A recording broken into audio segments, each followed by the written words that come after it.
আসসালামু আলাইকুম প্রিয় দর্শক, আজকে আমি আপনাদেরকে একটা মজার ভর্তার রেসিপি করে দেখাবো।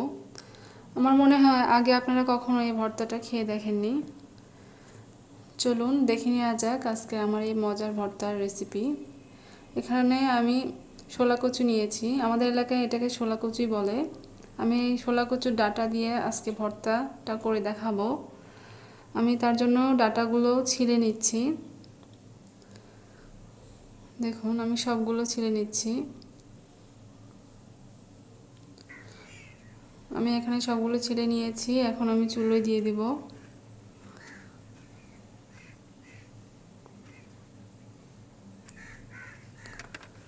আমি কিছুটা লবণ দিয়ে দিচ্ছি, লবণ দিয়ে এটাকে সিদ্ধ করে নিব,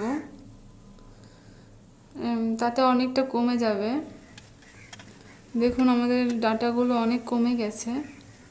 এখন আমি ঢেলে নিচ্ছি এবং একটা কড়াই দিয়ে দিব চুলোতে। কড়াই দিয়ে দিলাম। এখন আমি সরিষার তেল দিয়ে দিচ্ছি। আমি এই ভর্তাটা সরিষার তেলে করব। যে কোনো ভর্তাটা সরিষার তেলে করলে বেশি ভালো লাগে, আপনারা দেখবেন। আমি এখানে পেঁয়াজ, রসুন এবং কাঁচামরিচ দিয়ে দিয়েছি।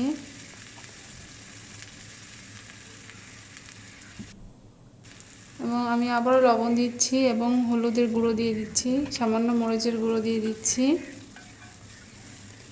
এবং নেড়ে নিব পেঁয়াজটা নরম না হওয়া পর্যন্ত। এখন আমি চিংড়ি মাছ কেটে ধুয়ে খোসা শুদ্ধ দিয়ে দিলাম, আপনারা খোসা ছাড়াও দিতে পারেন। চিংড়ি মাছ দিয়ে আমরা নেড়ে নিব।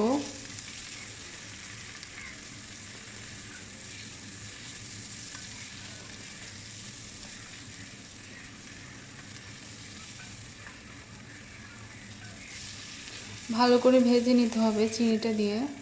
এখন আমি কচুর ডাঁটাগুলো দিয়ে দিচ্ছি। কচুর ডাঁটাগুলো দিয়ে এর সাথে ভালো করে ভেজে নিতে হবে।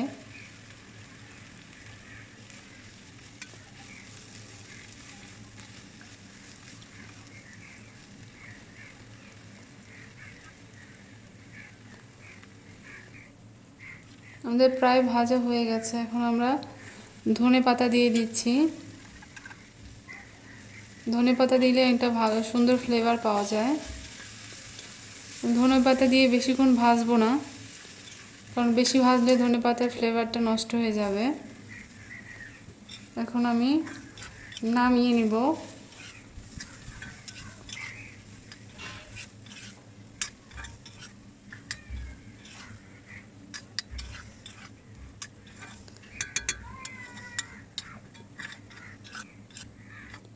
দেখুন আমি নামিয়ে নিচ্ছি এবং শিলপাটায় বেটে নিচ্ছি।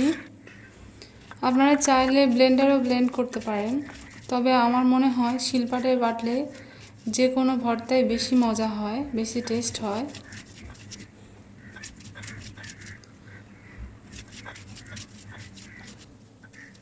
এটাকে সুন্দর করে বাটতে হবে এগুলো। আপনারা চাইলে শুকনো মরিচ দিয়েও করতে পারেন, তবে আমি কাঁচা মরিচ দিয়ে করেছি।